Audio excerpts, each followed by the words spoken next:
কোটা সংস্কার আন্দোলনে শিক্ষার্থীদের হত্যা, তাদের উপরে হামলা এবং নির্যাতনের ঘটনার প্রতিবাদ হিসেবেই সমাবেশ করেছে বিশ্ববিদ্যালয়ের শিক্ষক নেটওয়ার্ক। সকাল 11টায় ঢাকা বিশ্ববিদ্যালয়ে অপরাজেয় বাংলার পাদদেশে নিপীড়ন বিরোধী শিক্ষকদের এই সমাবেশ অনুষ্ঠিত হয়।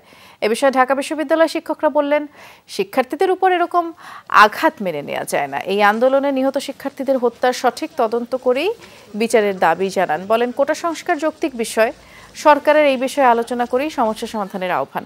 এদিকে কোটা সংস্কার আন্দোলনে আটক 2 শিক্ষার্থীকে শাহবাগ থানা থেকে ছাড়িয়ে এনেছেন নিপীড়ন বিরোধী শিক্ষক নেটওয়ার্কের শিক্ষকরা। রাষ্ট্রবিরোধী আখ্যা দিয়ে প্রথম বর্ষের 2 শিক্ষার্থী ইংরেজি বিভাগের শরীফুল ইসলাম এবং দর্শনের মেহেদী হাসানকে পুলিশের হাতে ধরিয়ে দেয় প্রতিপক্ষের ছাত্ররা।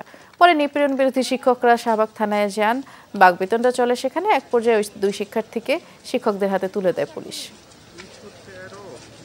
তারা এই শ্রেণীভেদের শিকার হয়েছে, বৈষম্যের শিকার হয়েছে, তারা প্রত্যাঘাত করবে। আমরা মনে করি যে কোটা সংস্কার আন্দোলন সেই প্রত্যাখ্যানেরই এবং প্রত্যাঘাত করারই বহিঃপ্রকাশ। আরেকটা কথা মনে রাখ, দেশের সর্বত্র বৈষম্য, শিক্ষার্থীদের জীবন অনিশ্চিত। এই সময়ে তারা কি শব্দ বলছেন সেই সব নিয়ে আপনারা বিবৃতি দেন।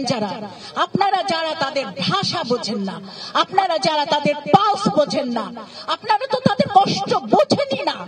সাধারণ মানুষ যখন হাহাকার করছে, যখন প্রতিদিন প্রতি রাতে দেশ লুট হয়ে যায়, শিক্ষার্থীরা তখন কি মনে করেন? শিক্ষার্থীরা 69-এর শামসুজ্জোহাকে মনে করেন, তার চেহারা মনে আসে। আপনাদের চেহারা কেন মনে আসে না?